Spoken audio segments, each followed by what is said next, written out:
মা মা আপনার কি মনে হয় মা? দেখো, আমিও কিন্তু অনেকের সঙ্গে একমত। পায়েল যখন চাইছে না তখন ওকে জোর না করাই ভালো। ঠিক আছে, আমি শঙ্করদাকে বলছি পায়েলের জন্য ব্রেকফাস্ট বানিয়ে দিচ্ছি। দরকার নেই, আমি অফিস যাচ্ছি, ওখানেই ব্রেকফাস্টটা করে নেব। পায়েল, আমার কথাটা শোনো একবার, ছাড়ো আমাকে। আমার মনে হয় এইসব সন্দেহ একবার মনের মধ্যে ঢুকলে তার থেকে আর বেরোনো যায় না। আমিও তো ভেবেছিলাম পায়েল এলে আমরা একসঙ্গে সংসার করব, বৌমারা সংসার সামলাবে আর আমার এতদিন পর বিশ্রাম। কিন্তু বৌমারাই যদি নিজেদের মধ্যে এরকম অবিশ্বাস করে তাহলে তো সংসারের ভার সেই আমাকেই ধরতে হবে। আমার আর মুক্তি নেই গো, মুক্তি নেই। মা,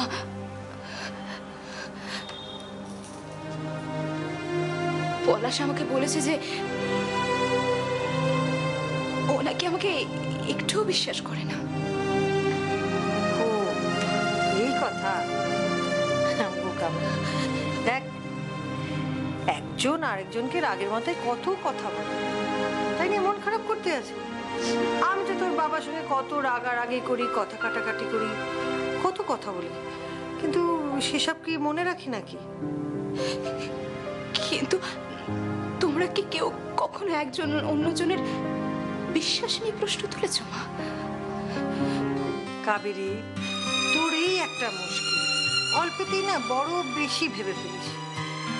আমি জানি পলাশ যদি এই কথাটা বলে থাকে ও কোনো কিছু ভেবে চিনতে বলেনি, মুখ ফসকে বেরিয়ে গেছে। এই তো আমি তোকে কত কথা বলি, কতবার কত কথা বলেছি, কিন্তু সব কি ভেবে বলেছি তুই বল? পলাশ নিশ্চয়ই আফসোস করছে এই কথাগুলো তোকে বলি। তুই যা জিজ্ঞেস কর না, রাগ কি ওর একারই আছে নাকি? আমার রাগ নেই। পাগলি মেয়ে, আমার পাগলি মেয়ে, কি করিস তুই?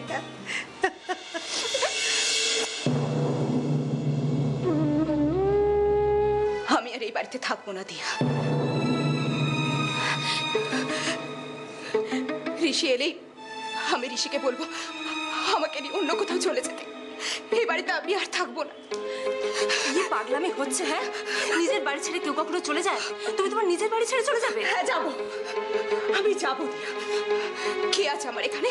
হ্যাঁ, কেউ কেউ আমাকে বিশ্বাস করে না দিয়া, কেউ না।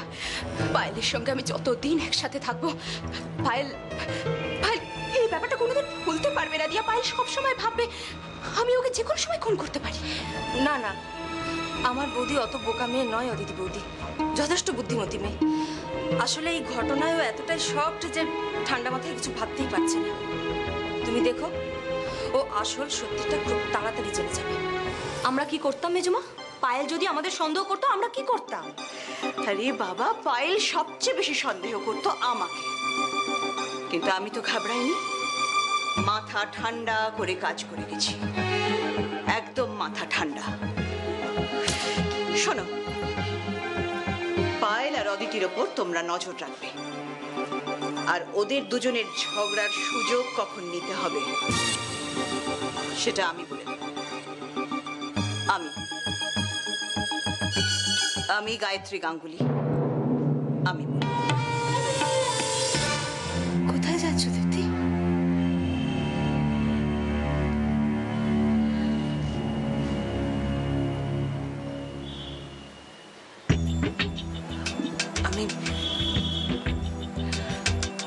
আমি বাড়ি ছেড়ে চলে যাচ্ছি। দিদি,